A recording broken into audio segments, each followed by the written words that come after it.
Lionel মেসির ক্যারিয়ারের প্রতিটি পদক্ষেপ ছিল তার পরিবারের অপরিসীম ত্যাগ আর এক বটবৃক্ষের মতো অটল সমর্থন। স্পেনে পাড়ি জমানোর মতো সেই ঝুঁকিপূর্ণ সিদ্ধান্ত নেওয়া থেকে শুরু করে পুরো ক্যারিয়ার জুড়ে সব গুরুত্বপূর্ণ চুক্তির পথপ্রদর্শক সব কিছুতে জড়িয়েছিলেন একজন বাবা। ফুটবল ইতিহাসের অন্যতম সেরা মেসির চুক্তি এবং জীবন বদলে দেওয়া বড় সিদ্ধান্তগুলোর মূল কারিগর ছিলেন মেসির বাবা হোর্হে মেসি। জীবনের বড় একটা অধ্যায় তিনি ইস্পাত কারখানায় হাড়ভাঙা খাটুনি খাটতেন। 1958 সালের 1 জানুয়ারি জন্ম নেওয়া এই মানুষটি শৈশব থেকে লিওনেল মেসির এই স্বপ্নযাত্রার সঙ্গী ছিলেন।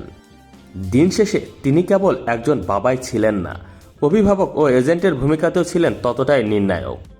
সেলিয়া কুকচিতিনির হাত ধরে গড়ে তোলা হোর্হে মেসির সংসার আলো করে এসেছিল 4 সন্তান: লিওনেল, রদ্রিগো, মাতিয়াস ও মারিয়া সোল।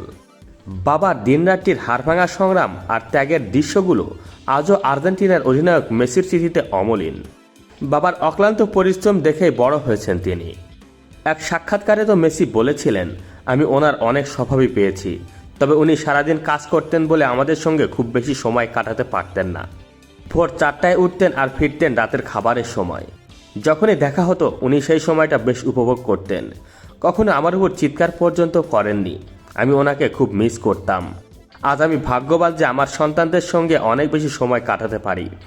নিজের বাচ্চাদের মানুষ করার ক্ষেত্রে আমি আমার বাবা মাকেই অনুসরণ করার চেষ্টা করি। গ্রোথ হরমোনের ঘাটতি ধরা পড়ার পর মেসির পরিবার এমন এক সমস্যায় পড়ে যা কেবল ফুটবলের গণ্ডিতে সীমাবদ্ধ ছিল না। সেই চিকিৎসার খরচ ছিল অত্যন্ত ব্যয়বহুল, আর তা জোগাড় করতে আপ্রাণ চেষ্টাও করেন মেসির বাবা। হোর্হে মেসি এক সাক্ষাৎকারে বলেছিলেন, আমি আসিন্দার কারখানায় কাজ করতাম এবং তাদের ফাউন্ডেশনের সঙ্গে কথা বলি। দুটি জায়গা মিলে প্রথম 2 বছর চিকিৎসার খরচ চালাতে সাহায্য করে, কিন্তু এরপর পরিস্থিতি আরও জটিল হয়ে পড়ে।